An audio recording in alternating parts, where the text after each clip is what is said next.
Math high স্কুলের পক্ষ থেকে সকলকে আন্তরিক শুভেচ্ছা ও অভিনন্দন। আজকে আমরা ক্লাস 8-এর চ্যাপ্টার 3 এর অনুশীলনীর প্রশ্ন অর্থাৎ পেজ 59-এর সমাধান করব।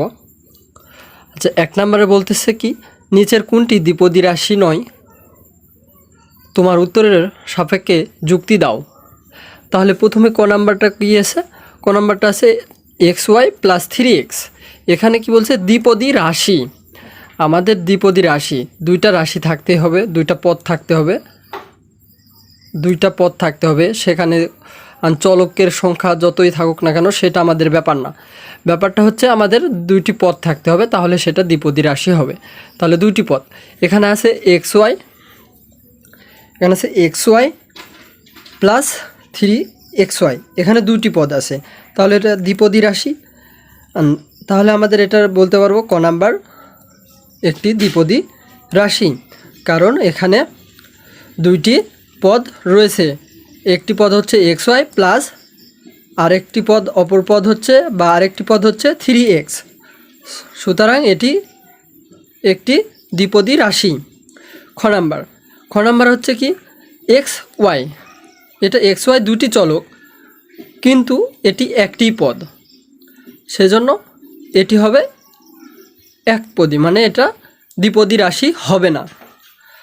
গ নাম্বার x + y - 1, তাহলে এটা হচ্ছে ত্রিপদী রাশি, এটা দ্বিপদী রাশি নয়, কারণ এখানে তিনটি পদ রয়েছে, একটি, দুইটি, তিনটি পদ রয়েছে, সেজন্য এটি দ্বিপদী রাশি হবে না।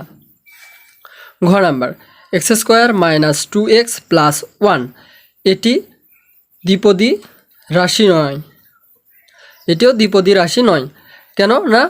এখানে x² - 2x + 1, এখানে এক চলক আছে x, এখানে x, এখানে x, এটা একটি চলক বিশিষ্ট ত্রিপদী রাশি, এটা দ্বিপদী রাশি নয়। এখানে একটি পদ, দুইটি পদ, তিনটি পদ রয়েছে, সেজন্য এটি একটি ত্রিপদী রাশি, দ্বিপদী রাশি নয়। উ নাম্বার হচ্ছে y², এটি একটি চলক আছে, অন্য কোনো সংখ্যা নাই, সেহেতু এটি একটি পদ, এটি দ্বিপদী রাশি নয়। তাহলে আমরা এখান থেকে একের এই 5টি অঙ্ক থেকে আমরা সহজে বলতে পারি যে কোনটা দ্বিপদী রাশি আর কোনটা দ্বিপদী রাশি নয়। তাহলে এখানে আমরা বুঝতে পারলাম যে এখানে একটি পদ আছে, খালি দ্বিপদী রাশি। এই একটি সংখ্যা আছে, রাশি আছে, সেটা হচ্ছে দ্বিপদী রাশি, এই একটি। ক নাম্বারই হচ্ছে দ্বিপদী রাশি, বাকিগুলো একটিও দ্বিপদী রাশি নয়। আচ্ছা, 2 নাম্বার নিচের দ্বিপদী রাশিগুলো থেকে এক চলক ও 2 চলক বিশিষ্ট দ্বিপদী রাশি চিহ্নিত করো। তাহলে এখানে কি বলছে? এক চলক এবং 2 চলক বিশিষ্ট। চলক সাধারণত কাকে বলে? চলক x, y, z বা a, b, c কে চলক বলে। তাহলে এখন চলক x + 1, ক নাম্বার x + 1। চলক, এখানে চলক কোনটি?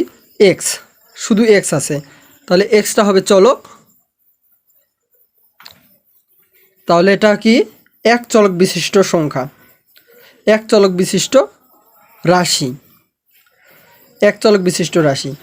খ নাম্বার এক চলক বিশিষ্ট দ্বিপদী রাশি। খ নাম্বার 3x + 5, তাহলে এটি এক চলক বিশিষ্ট দ্বিপদী রাশি। গ নাম্বার x - 3, তাহলে এটি এক চলক বিশিষ্ট দ্বিপদী রাশি। ঘ নাম্বার 5x - 3, তাহলে এটা কি হচ্ছে? এটা 5x - 3, তাহলে এখানে চলক কোনটি? x, মানে 5x, xটা হচ্ছে চলক, তাহলে এক চলক বিশিষ্ট দ্বিপদী রাশি।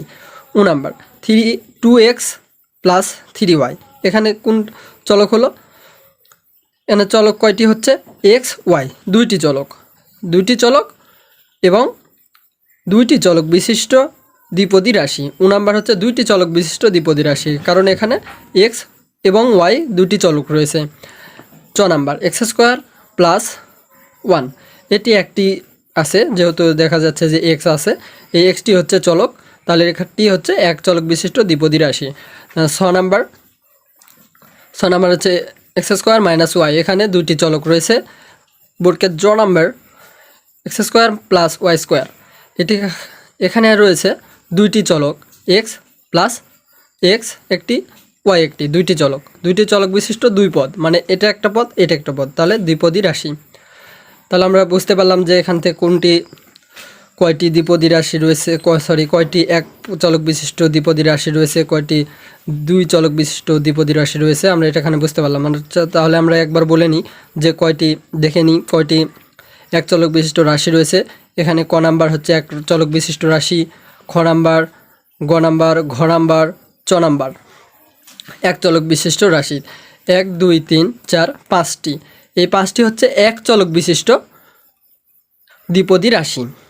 বাকি 1 2 3টি হচ্ছে দুই চলক বিশিষ্ট দ্বিপদী রাশি। তাহলে আমরা এখান থেকে বুঝতে পারলাম যে কোনটি এক চলক এবং দুই চলক বিশিষ্ট দ্বিপদী রাশি চিহ্নিত করতে পারলাম। তা এখন আসি আমরা পরের অঙ্ক, 3 নাম্বার অঙ্ক। 3 নাম্বার নিচের বীজগণিতিক রাশি থেকে এক চলক, দুই চলক ও তিন চলক বিশিষ্ট ত্রিপদী রাশিটি চিহ্নিত করো। ত্রিপদী রাশি, যে রাশিগুলোতে তিনটি পদ রয়েছে সেই সকল রাশিকে ত্রিপদী রাশি বলা হয়। তাহলে একটা রাশি এই যে ক নাম্বার দেওয়া আছে, ক নাম্বার, খ নাম্বার, গ নাম্বার, ঘ নাম্বার এভাবে দেওয়া আছে। এখানে দেখা যাচ্ছে এক্স প্লাস ওয়াই প্লাস 3, এখানে পদ কয়টি? একটি, দুটি, তিনটি, তাহলে তিনটি পদ বিশিষ্ট, মানে তিন চলক ত্রিপদী রাশি এটা। এখন এখানে বলা হয়েছে যে এক চলক, দুই চলক, তিন চলক। তাহলে এখানে কয়টি চলক রয়েছে? চলক এক্স ওয়াই জেড বা এ বি সি এগুলো চলক। আর এখানে দেখতে হবে যে চলক কয়টি। চলক আছে এক্স প্লাস ওয়াই, মানে এখানে রয়েছে চলক হচ্ছে এক্স আর ওয়াই, এটি দুই চলক রয়েছে। খ নাম্বার দুই চলক বিশিষ্ট ত্রিপদী রাশি। খ নাম্বার হচ্ছে x square plus 3x plus 5, তাহলে এখানে কয় চলক রয়েছে? একটি চলক রয়েছে এক্স। গ নাম্বারে কয়টি রয়েছে? X y plus z minus 3, তাহলে এখানে কয়টি চলক রয়েছে? এখানে চলক রয়েছে তিনটি, এক্স ওয়াই জেড তিনটি চলক। আর ঘ number 5x plus y square minus 2, এখানে চলক কয়টি রয়েছে? এখানে চলক রয়েছে দুইটি, এক্স ওয়াই, তাহলে দুই চলক বিশিষ্ট ত্রিপদী রাশি। এটা হচ্ছে তিন চলক বিশিষ্ট ত্রিপদী রাশি, এটা হচ্ছে এক চলক বিশিষ্ট দ্বিপদী রাশি, এটা হচ্ছে দুই চলক বিশিষ্ট ত্রিপদী রাশি। অনুরূপভাবে নিচের অঙ্কগুলো আমরা সহজেই বলতে পারবো। এটা কয়টি? এক এক্স ওয়াই জেড, এটা তিন চলক বিশিষ্ট দ্বিপদী রাশি, তিন চলক বিশিষ্ট ত্রিপদী রাশি। ওয়াই স্কোয়ার মাইনাস ওয়াই, এটা হচ্ছে এক চলক বিশিষ্ট দ্বিপদী রাশি, ত্রিপদী রাশি। এটা হচ্ছে x square minus y z, এটা হচ্ছে তিন চলক বিশিষ্ট ত্রিপদী রাশি, এটা হচ্ছে দুই চলক বিশিষ্ট ত্রিপদী রাশি। তাহলে আমরা এক চলক, দুই চলক এটাও বুঝতে পারলাম। এখন আসি 4 নাম্বার অঙ্কে। 4 নাম্বার অঙ্কটি বলতেছে নিচের ত্রিপদী রাশির ঘন নির্ণয় করো। ত্রিপদী রাশির ঘন নির্ণয় করো। আচ্ছা, ত্রিপদী রাশির ঘন নির্ণয়ের এখানে সূত্র রয়েছে এ প্লাস বি, এখানে কয়টি পদ রয়েছে? তিনটি পদ রয়েছে, মানে তিনটি পদের ঘন নির্ণয়ের সূত্র একটু জটিল। সেটা হচ্ছে a plus b plus c whole cube, এটা ঘন নির্ণয়। আর বর্গ নির্ণয় করতে বললে স্কোয়ার হতো, আর এখানটা যখন বলা হয়েছে ঘন নির্ণয় তখন কিউব হবে। তাহলে এ প্লাস বি হোল কিউবের সূত্রটা সহজ, কিন্তু এখানে a plus b plus c whole cube এটার সূত্র একটু জটিল, সেজন্য আমরা একটা লিখে নিয়ে করে দেব। দুইটা অঙ্ক করলে বাকি অঙ্কগুলো তোমরা নিমেষেই পারবে। তাহলে আমাদের সূত্র হচ্ছে a plus b plus c whole কিউবের সূত্র। এটার সূত্র হচ্ছে a cube plus b cube plus c cube plus 3a square b plus 3ab square plus 3a square c plus 3b square c plus 3ac square plus 3b c square plus 6abc। এটা হচ্ছে সূত্র।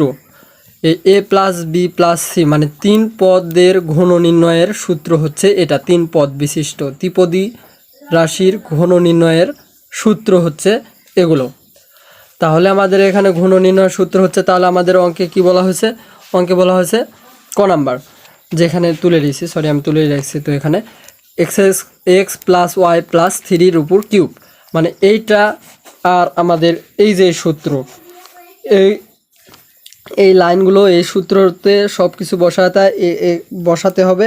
আর এটা এ, আমাদের এখানে আছে x, এটাতে আছে B, সূত্রে আছে বি, অঙ্কে আছে এক্স, সূত্রে আছে সি, অঙ্কে আছে 3। তাহলে আমাদের এই নিয়মটাতে বসালে আমরা এটা সহজেই সলভ করতে পারবো। তাহলে এটা আমাদের ক্যালকুলেশন করতে হবে, ক্যালকুলেশনটা হবে। তাহলে এখানে সূত্র হচ্ছে এক্স প্লাস ওয়াই প্লাস 3, এটার হচ্ছে ঘন মানে কিউব। তো ঘন কিউব করতে হলে আমাদের এই যে এই সূত্র অনুযায়ী আমি মানগুলো বসিয়ে দিছি, দিয়ে এটা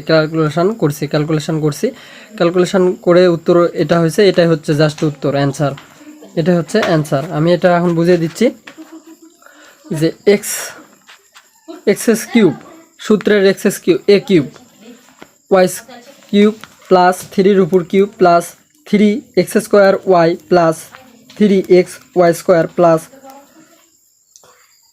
3x স্কোয়ার ইন্টু 3 প্লাস সূত্রের সি, এটা 3 প্লাস 3y square into 3 plus 3x into c square, অর্থাৎ এখানে 3-র উপর square, 3 square plus 3y c square, এখানে 3 স্কোয়ার প্লাস 6xy 3। তাহলে এটা ক্যালকুলেশন করলে কত হচ্ছে, এক্স কিউব, তো এক্স কিউবের মান এক্স কিউবই হবে প্লাস ওয়াই কিউবই হবে। এখন হচ্ছে 3 কিউব করলে কত হয়, 3 কিউব করলে এখানে হচ্ছে 3 কিউব বলতে হচ্ছে 3-র উপর কিউব, অর্থ হচ্ছে 3টা 3 গুণ করতে হবে, 1টা গুণন 2টা গুণন 3টা, 3 3 9, 3 লং 27, 3 লং 27, সে হচ্ছে 27, 3x স্কোয়ার ওয়াই, বাকিগুলো ঠিক সেম একইভাবে হবে, বাকিগুলো ঠিক একইভাবে হবে, 9y square plus 7x plus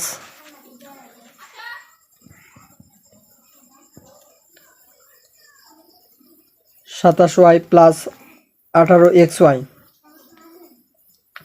তাহলে আমাদের এটাই হচ্ছে অ্যান্সার। বাকি যে কয়েকটি অঙ্ক রয়েছে খ, গ, ঘ, ঠিক একই নিয়মের, সূত্র হচ্ছে একটাই, ঘন নির্ণয়ের a plus b plus c whole cube, এর সূত্র হচ্ছে এটা, এটা মিস্টেক হয়েছে, এটা হবে বি, এটা হবে B, 3b c square plus 6abc। এই সূত্র অনুযায়ী অঙ্ক করলে এই বাকি অঙ্কগুলো হয়ে যাবে। সো আমি বাকি অঙ্কগুলো করতেছি না, আমি নিচের অঙ্কতে আসতেছি।